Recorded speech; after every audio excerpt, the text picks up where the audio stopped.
বিচার চাই। তো সবাই জানো যে বিগত কিছুদিন ধরে আমাদের আন্দোলন চলছে এবং এই আন্দোলন চলবে, কারণ আরজি করে সেই সিনিয়র ডক্টর যে চেস্ট মেডিসিনে পিজিটি, সেই দিদির উপর যে অত্যাচার এবং তাকে রেপ করে মার্ডার করা হয়েছিল, তার জন্যই এই আন্দোলনটা। আর এই দিনটা ছিল আমাদের মেডিকেল কলেজ থেকে আমাদের যাত্রা শুরু হয়েছিল আরজি করের উদ্দেশ্যে, এবং সেখানে সমস্ত কলেজের স্টুডেন্ট কি সাধারণ মানুষেরা এই মিছিলে যোগদান করেছিল। সেটারই কিছু ছবি তোমাদের সামনে তুলে ধরলাম। চলছে চলবে, চলছে চলবে, চলছে চলবে।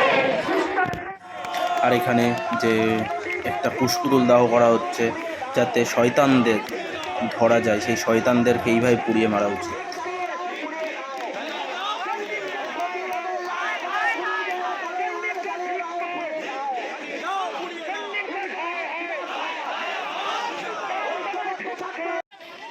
আর আরজি করের সামনে এই জনসমুদ্র তৈরি হয়েছে, প্রায় 6 থেকে 7 হাজার লোক সেদিনকে উপস্থিত ছিল।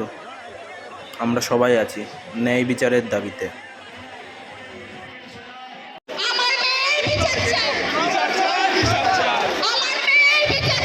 বিচার চাই, বিচার চাই,